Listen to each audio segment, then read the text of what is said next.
build the power in the streets 24 hours a day. Nosotros tenemos que defender. Following the keynote speeches and the basic nuts and bolts activity of beginning a political convention, state delegations broke off into separate caucuses, where they discussed key Chicano concerns, to be later voted upon by the entire convention from the floor. In that motion, does that include anything in relation to Cuba or Latin America? And how do you interpret the motion? I think we should.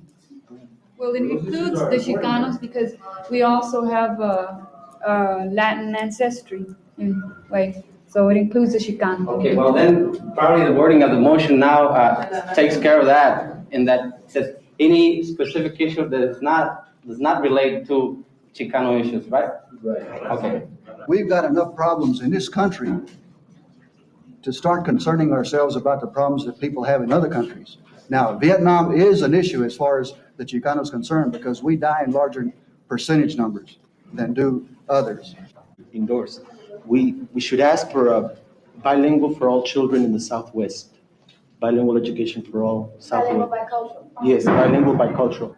Resolve that La Raza Unida work towards the removal of all Anglo-oriented and Anglo-administered and controlled police departments and police activities in all Raza barrios and communities by an independent Raza system in accordance with Raza values and the changing needs and values of our people regarding law enforcement. In accordance with our values.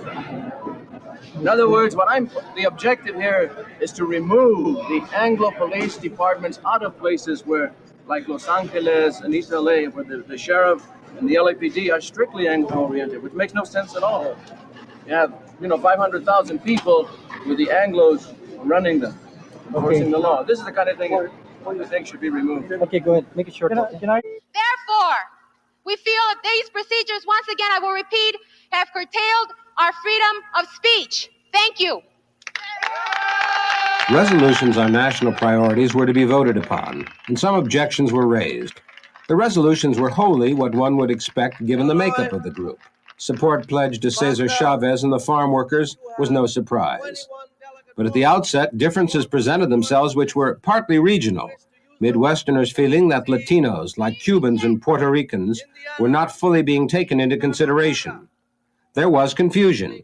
At one point, the chairman asked the crowd if anyone knew where the mimeograph resolutions were.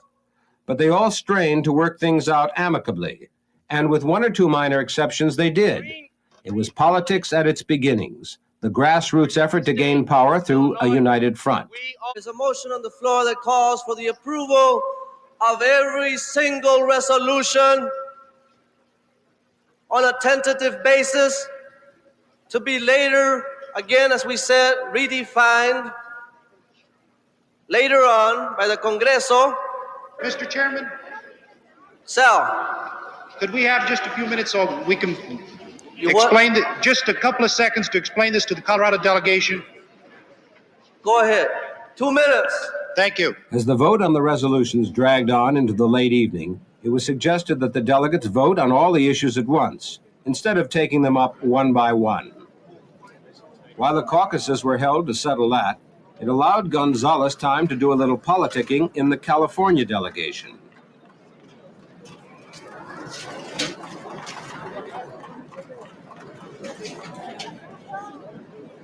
Compian from the delegation from the state of Texas has the right to make that motion. The biggest battle of the evening carried echoes of the Democratic Convention 6 weeks earlier. It centered on the unit rule and partly concerned the large delegation from California. Originally, a caucus of state chairmen decided that each state would individually decide how it would vote. As the time neared for a vote for chairman of the Congreso, the party's ruling body, Texas called for a change to bar the use of the unit rule. It was a long, drawn-out fight, which would really spell out who would be elected chairman. Whoever had the votes to win on the unit rule fight. Gonzalez, whose work in California made him a favorite there, or Gutierrez, who startled Texas with his school board victory at the polls in Crystal City. There is a motion on the floor, and that was to nominate Rodolfo Corky Gonzalez to the chairmanship of the Congreso. Mr. Chairman. Finally, it was decided that the unit rule could not be used in voting, Chairman? which nearly ensured the election of Gutierrez. But in the confusion, New Mexico slipped in a motion to adjourn, and from that developed a long discussion over procedural matters. Chairman? But finally, the voting was close at hand. Chairman, New Mexico asks recognition. Senor, 2 points of order. 1, a motion to adjourn takes precedence over any motion. 2, what we now have on the floor is a nomination, not a motion. These are both points of order. Now, what rules of order are we following, if any? there are 2 candidates in nomination for the chairmanship of the Congreso, Rodolfo Corky Gonzalez and Jose Angel Gutierrez. I would like to ask that both of these nominees come to the platform.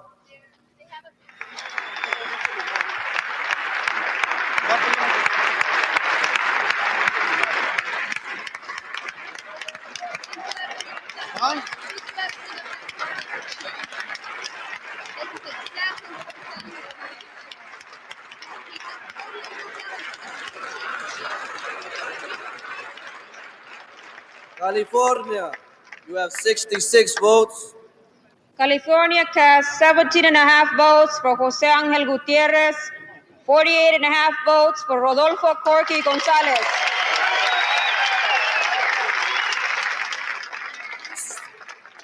In behalf of the Colorado delegation and the memory of Ricardo Falcon, Colorado casts 39 votes for Rodolfo Corky Gonzalez. 39 votes for Rodolfo Corky Gonzalez. Señor presidente, la delegación de Texas votando 64 votos a favor de José Ángel Gutiérrez con un abstention. Texas, 64 votes por José Ángel Gutiérrez, 1 abstention. Will you give us a few moments? 256 and 1/6 vote for José Ángel Gutiérrez.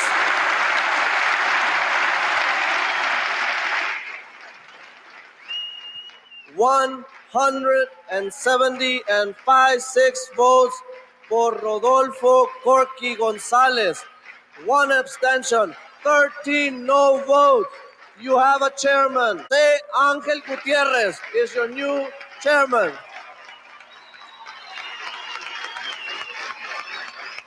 And finally, the winner, the man who will head up the Chicano Congreso, a body made up of 3 representatives from each state and responsible for policy making in the party.